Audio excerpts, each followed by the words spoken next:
My brothers and sisters, today I stand before you not to recount another ordinary agreement, not to announce another symbolic handshake, not to echo the hollow promises that too often accompany international meetings. Today I stand before you to declare something historic, something profound, something that changes the rhythm of global power itself. Burkina Faso, a proud nation of Africa, and Bangladesh, a resilient nation of Asia, have together charted a new course. They have done what many thought impossible. They have bypassed the West. They have written their own script. They have signed a new trade deal that will reshape not only their economies but the balance of global trade. This is not just a document of commerce. It is a declaration of independence. It is a rejection of dependency. It is an assertion that nations once dismissed as peripheral are no longer willing to remain in the margins. For decades, we have been told that the only path to prosperity runs through Western capitals. We were told that Paris and London, Washington and Brussels, New York and Berlin were the gatekeepers of opportunity. We were told that without them, our economies would starve, our industries would collapse, our people would despair. But today, two nations, one in the heart of Africa and one in the delta of Asia, have proven otherwise. Burkina Faso, a land that has known colonial chains and neo-colonial pressures, a land that has been underestimated because of its modest size and its humble resources, now stands tall and says, "We choose our partners, we choose our path." Bangladesh, a land that endured the pains of partition, the struggle for liberation, the exploitation of cheap labor, now says, "We will no longer be confined to the role of supplying sweat to foreign empires. We will rise as equals with those who respect us." Together, they are sending a message not just to their own people, but to the entire world. The era of Western monopoly is ending. Let us pause for a moment and grasp the symbolism here. Burkina Faso in West Africa, often portrayed by the global media as landlocked, poor, and dependent, has now found common ground with Bangladesh, a South Asian nation often labeled as overpopulated, vulnerable to climate shocks, and reliant on Western markets for its garments. Two nations that the world's elite dismissed as developing, as third world, as aid-dependent, have just outmaneuvered the so-called first world. They have bypassed the corridors of Washington. They have bypassed the committees of Brussels. They have bypassed the dictates of Paris and London. They have chosen each other, and in that choice, they have chosen freedom. Now, you may ask, what does this trade deal mean in practical terms? It means that Burkina Faso will supply agricultural produce, cotton, gold, and minerals directly to Bangladesh, without waiting for Western intermediaries to approve, price, or broker the exchange. It means that Bangladesh will send textiles, pharmaceuticals, manufactured goods, and technology directly to Burkina Faso, without shipping them first to Europe to be certified before reaching African ports. It means that goods will move from Ouagadougou to Dhaka, from Bobo Dioulasso to Chittagong, without stopping at the checkpoints of former colonial powers. This is more than trade. It is sovereignty in action. Consider how radical this is. For decades, Africa's cotton has been shipped to Europe for processing. Burkina Faso's farmers worked under the hot sun, their sweat absorbed by the soil, producing cotton of world-class quality. But when they sought to sell it, they were told that the price must be set in European markets, that subsidies in America would undercut them, that regulations in France would determine whether their cotton was acceptable. Then, that cotton would travel thousands of kilometers, be processed in Asia, and finally return to Africa as expensive clothes labeled with foreign brands. But under this new deal, Burkina Faso will send its cotton directly to Bangladesh's factories, where skilled hands will turn it into garments. Those garments will return to Africa not as overpriced imports, but as affordable goods produced through partnership. Imagine what this does for farmers. Imagine what this does for workers. Imagine what this does for national pride. Think also of gold and minerals. For too long, Africa has exported raw materials to Europe and America, only for them to return as finished products at 10 times the price. Burkina Faso, rich in gold, has seen its resources drained by foreign corporations. But now, Bangladesh, an emerging hub for jewelry and small-scale manufacturing, will receive that gold directly, bypassing Western corporations. This is more than an economic deal. It is a geopolitical earthquake. It is Africa and Asia telling the world, we will trade directly, we will build industries together, and we will no longer wait for the approval of those who once colonized us. Some will say, but can Burkina Faso and Bangladesh really succeed without the West? To them I respond, the West did not succeed because of its benevolence. It succeeded because it built networks, alliances, and trade routes that served its own interests. Now, we are doing the same, but this time for our people, not for foreign empires. The West has always told us to compete against each other, to remain divided, to see Asia as a rival and Africa as a supplier. But Burkina Faso and Bangladesh have shattered that narrative. They have chosen cooperation over competition. They have chosen solidarity over division. They have chosen to rise together. And let us not underestimate the timing. This deal comes at a moment when the global economy is shifting, when Western economies are burdened by debt, when inflation is eroding the living standards of their citizens, when wars and political polarization are shaking their foundations. At the same time, Asia and Africa are rising. Populations are young, energy is abundant, creativity is unleashed, and the hunger for progress is unstoppable. By joining hands, Burkina Faso and Bangladesh are not just making a deal, they are positioning themselves at the center of the 21st century economy. Do you see what this means for Africa? For years, African nations have signed deals with Europe that left us poorer. For years, we have been told to follow IMF prescriptions that crippled our economies. For years, we have been forced to open our markets to goods we do not need while being blocked from selling the goods we do produce. But now, one of our nations has shown that there is another path. Burkina Faso has declared to the rest of Africa, you do not need permission from Paris, you do not need validation from Washington, you do not need subsidies from Brussels. You need only partners who respect you as equals. And what does it mean for Asia? For years, Asian nations like Bangladesh were trapped in the role of low-cost labor hubs, forced to produce cheaply for Western brands, forced to accept unfair contracts, forced to see their workers toil while Western corporations collected the profits. But now, Bangladesh is saying, we are not merely a labor force, we are partners in progress. We will not only serve Western demand, we will serve our brothers and sisters in Africa. Brothers and sisters, do you not see the beauty of this? The descendants of those once colonized in Africa and Asia are now writing their own chapter. Once, we were called the colonized world. Once, we were labeled the third world. Today, we are the rising world. Today, we are the world that bypasses those who tried to control us. Some in the West will scoff. They will say, what difference can a deal between two small nations make?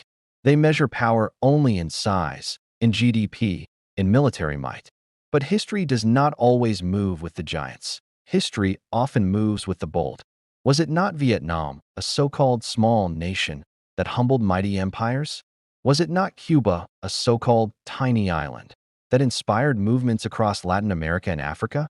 Was it not Burkina Faso itself, under the leadership of Thomas Sankara, that spoke words so powerful they continue to echo across generations?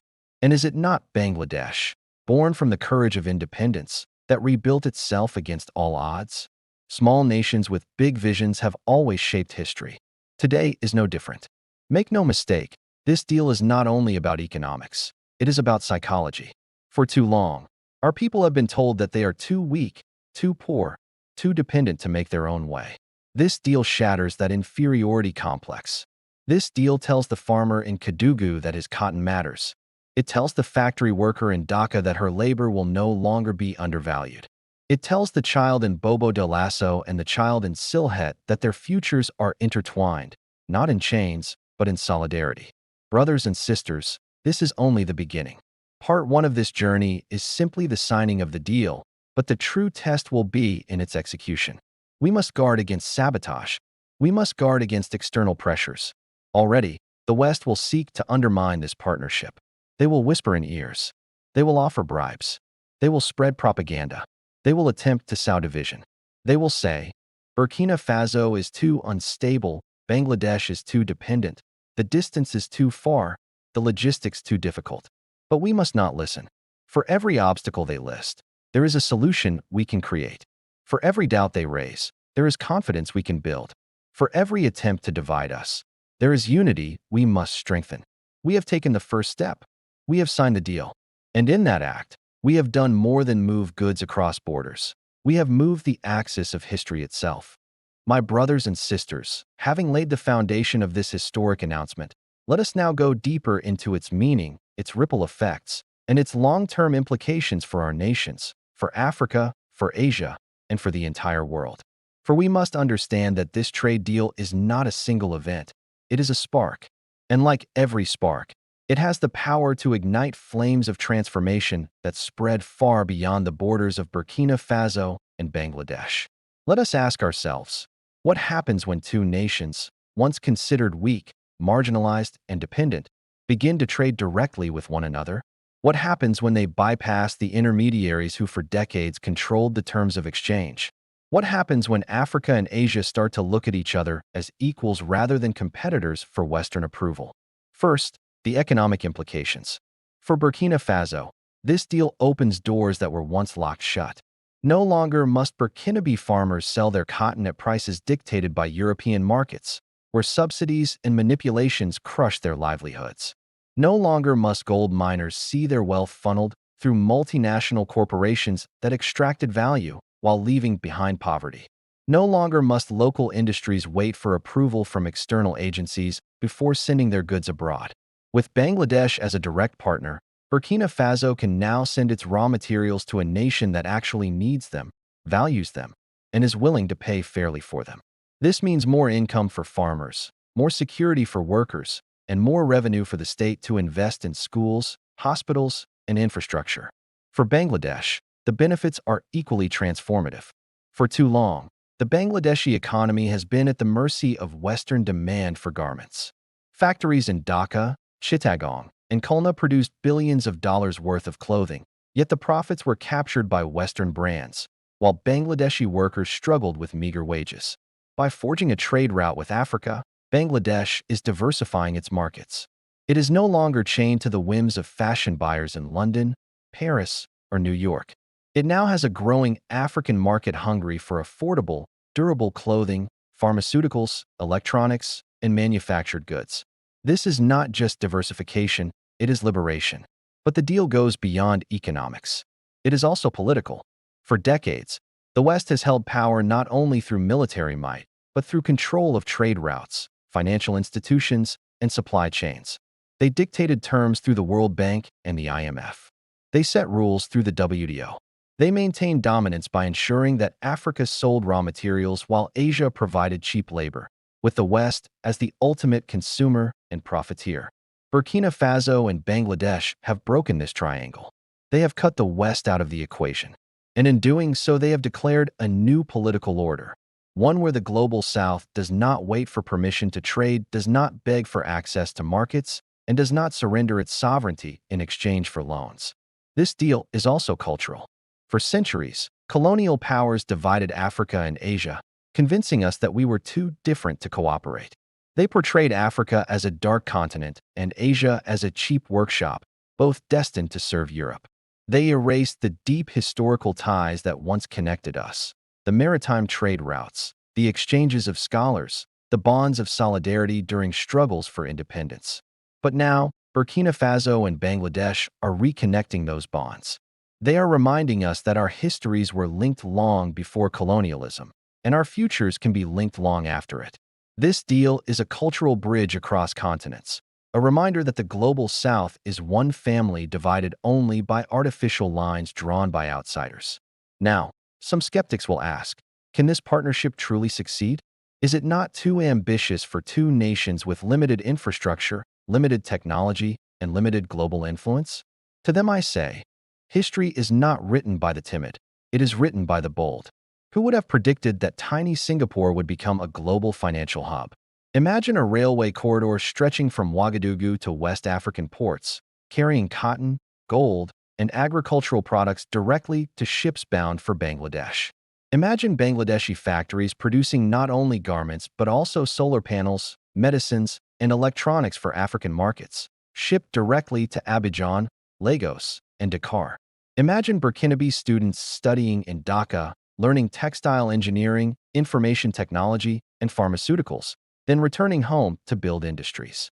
Imagine Bangladeshi entrepreneurs investing in African farmland, not to exploit, but to share technology and boost yields. Imagine an Afro-Asian supply chain that competes not only with Europe, but with China and America. This is not fantasy, it is strategy, and it has now begun. The West, of course, will not sit idly by. They will panic. They will whisper in the corridors of the IMF and World Bank. They will pressure shipping companies to increase fees. They will label Burkina Faso as unstable and Bangladesh as overdependent. They will sow propaganda in the media, painting this partnership as fragile or corrupt. They will attempt to use aid, sanctions, and bribes to sabotage it. But they underestimate the power of conviction. They underestimate the hunger of our people to be free. They underestimate the fire that burns in the hearts of Africans and Asians who are tired of being used. We must be ready for this resistance. Burkina Faso must strengthen its political unity, ensuring that no faction can be bribed to sabotage the deal. Bangladesh must fortify its institutions, ensuring that external powers cannot destabilize its economy. Both nations must build resilience in logistics, using regional alliances to secure shipping routes, railways, and air links. They must create common financial mechanisms to bypass the dollar, using their own currencies or alternatives like digital trade platforms. For the West's greatest weapon is not the military, it is the dollar. And when Burkina Faso and Bangladesh trade in their own currencies, they chip away at the empire of finance that has long controlled us. But let us also look beyond these two nations. What does this mean for Africa as a whole? If Burkina Faso can bypass the West, so can Mali. If Bangladesh can bypass Europe, so can Indonesia. If one partnership can succeed, dozens can follow. This is the seed of a new Afro-Asian alliance, a revival of the banding spirit of 1955, when leaders from Africa and Asia gathered to declare independence from colonial dominance. That spirit has now returned, not as a conference, but as concrete action. And if we nurture it, it can grow into a new global order. Imagine Africa trading directly with Asia, without Western intermediaries. Imagine African minerals fueling Asian industries, while Asian technology powers African farms. Imagine African markets buying goods directly from Asian producers, without paying inflated Western markups. Imagine African universities partnering with Asian research institutes, producing innovations tailored to our realities rather than Western demands. Imagine a world where the global South does not compete for crumbs from the North's table, but builds its own feast. Now, I must speak directly to Africa's leaders. Do not watch this deal as spectators. Do not dismiss it as symbolic. Learn from it. Replicate it. Strengthen it. When Burkina Faso shows courage, do not hide in fear. When Bangladesh extends a hand, do not hesitate. Join this wave. For the time of Africa waiting for Europe is over. The time of Africa begging for aid is over. The time of Africa trading only through Western channels is over. The time of Africa standing with Asia, with Latin America, with each other, is now. And to Asia's leaders, I say, do not repeat the mistakes of the West. Do not see Africa only as a source of raw materials. See Africa as a partner. See Africa as a brother. See Africa as a co-architect of the future. For if Asia rises by exploiting Africa, it will only repeat the old patterns of domination. But if Asia rises with Africa, together we will build a world that is fairer, stronger, and freer. Some in the West may laugh at these words. They may say, this is rhetoric. This is idealism. This is nothing more than speeches. But to them I respond, every transformation begins as a dream spoken aloud. Every empire began with words, with vision, with courage. And every empire fell when those they dominated found their voice. Today, Burkina Faso and Bangladesh have found their voice. And once a people find their voice, no power on earth can silence it. Brothers and sisters, let us reflect on the symbolism once more. In Ouagadougou, the capital of Burkina Faso, the streets echo with the memory of Sankara, who told us to rely on ourselves, to consume what we produce, to reject dependency. In Dhaka, the capital of Bangladesh, the air carries the memory of Sheikh Mujibur Rahman, who led his people through fire and blood to freedom. These are not just leaders of the past, they are spirits that guide the present. And in this deal, their visions are reborn. Burkina Faso is saying, we will no longer accept chains disguised as contracts. Bangladesh is saying, we will no longer toil for others' profit. Together they are saying, the global South will no longer be silent. This is the meaning of bypassing the West. It is not about hatred. It is not about revenge. It is about dignity. It is about equality. It is about a future where every nation, no matter its size, can stand tall. This, my brothers and sisters, is the path forward. This is the new chapter. And though the journey will be long, though the obstacles will be many, the direction is clear. Burkina Faso and Bangladesh have shown us the way. It is now up to us to follow. My brothers and sisters, sons and daughters of Africa and Asia, friends of freedom across the world, we have journeyed together through the meaning of this new trade deal between Burkina Faso and Bangladesh. We have examined its economic power, its political message, its cultural depth, and its potential to reshape the balance of global forces. Now, as we stand at the end of this speech, we must look forward, not with hesitation, not with fear, but with boldness and clarity. This deal is more than numbers on paper. It is more than ships filled with cotton and garments, gold and medicines, machinery and grain. It is more than officials shaking hands under the flash of cameras. It is a declaration of independence renewed. It is the living proof that small nations, often underestimated, can alter the course of history when they act with unity, courage, and vision. For too long, Africa and Asia were told to wait. We were told to wait for the West to open its markets, wait for the IMF to approve its loans, wait for aid that came with chains, wait for approval that never truly came. But Burkina Faso and Bangladesh have said, no more waiting. They have built a road of their own, and in doing so, they have shown the world that waiting is not destiny. Action is destiny. And yet, my brothers and sisters, let us not be naive. The forces that profited from our dependency will not disappear quietly. They will conspire, they will scheme, they will disguise their intentions behind diplomacy and contracts. They will use the media to whisper doubts into our ears. They will attempt to turn our own brothers against us, to divide Burkina Faso from its African neighbors, to isolate Bangladesh from its Asian allies. But if we stand firm, if we keep our eyes on the horizon, if we remember that unity is strength, then no force on earth can break us. Burkina Faso, the land of upright people, you carry the torch of Sankara. Protect it with vigilance. Do not let corruption creep in through the back door. Do not let internal divisions weaken your resolve. Invest in your people, for they are your greatest wealth. Build schools where children can dream. Build hospitals where mothers can give birth in safety. Build roads, railways, and digital networks that connect villages to cities, cities to ports, and your nation to the world. Use this trade deal not as an end, but as a foundation upon which to build industries that will employ your youth and give dignity to your workers. Bangladesh, the land of resilience, you carry the spirit of Mujibur Rahman. Guard it with strength. Do not let your industries be tools only for others' profit. Invest in technology, in science, in innovation. Train your workers not only to sew garments, but to engineer machines, to design medicines, to program the future. Use this trade deal not just to diversify your economy, but to lift your people to new heights. Remember that the sweat of your workers is sacred, and it must not be wasted in chains of exploitation. And to Africa, I say, do not let Burkina Faso stand alone. Let this be the spark for a continent-wide awakening. From the gold mines of Mali to the farms of Nigeria, from the ports of Senegal to the factories of Ethiopia, let us rise together. Let us trade with each other, build with each other, learn from each other.